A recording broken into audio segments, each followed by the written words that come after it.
नमस्कार, माझ्या चॅनलमध्ये आपलं खूप खूप स्वागत आहे।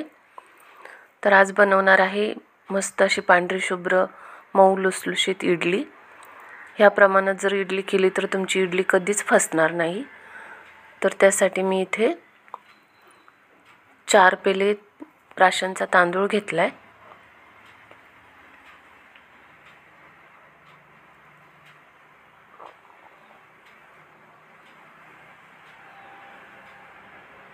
एक पेला उडदाची डाळ घेतली।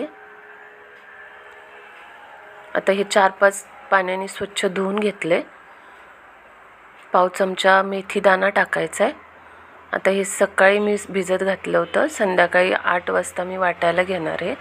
छान आता डाळ तांदूळ भिजलेत आपले।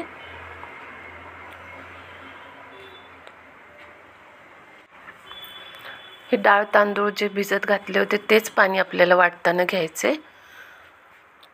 तेच पाणी टाकून बारीक वाटून घेणार आहे आता।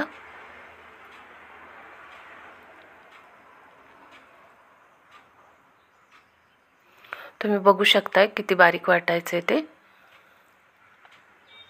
आता एका मोठ्या पातेल्यात काढून घेणार आहे।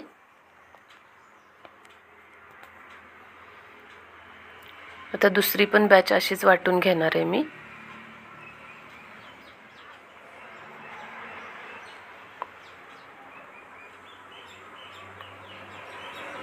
आता सर्व डाळ तांदूळ वाटून झालेत।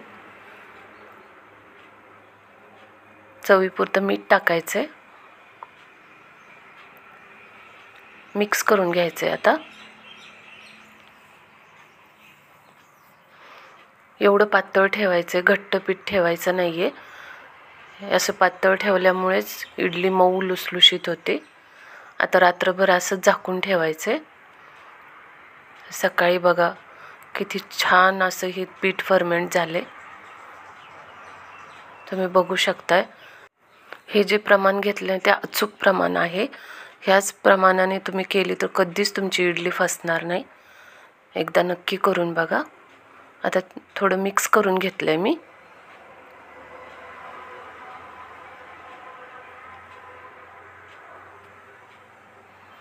आता इडलीचं भांड्यात पाणी ठेवून गरम करायला ठेवलंय।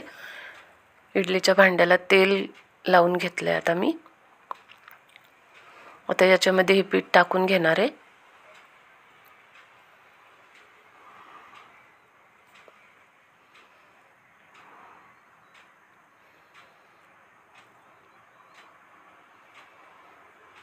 पाणी पण आपलं गरम झालंय। आता ही प्लेट त्या भांड्यात ठेवायची आहे।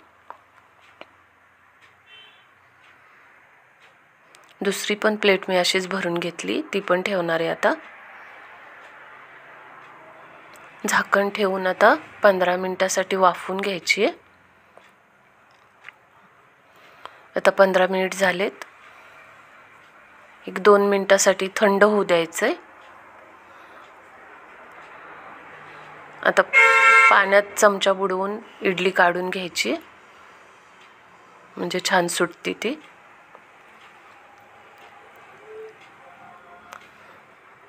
तुम्ही बघू शकता इडली किती छान झाली आपली। मूठ झाकली तरी इडली परत पहिल्यासारखी होतीये त्याच आकारात। आता इथे सर्व मी इडल्या काढून घेणार आहे।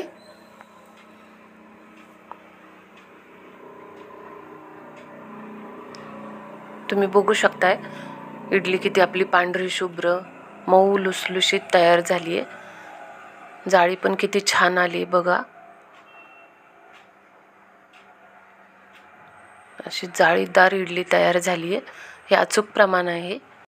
रेसिपी आवडली असल्यास लाईक करा, शेअर करा, सबस्क्राईब करायला विसरू नका। थँक्यू।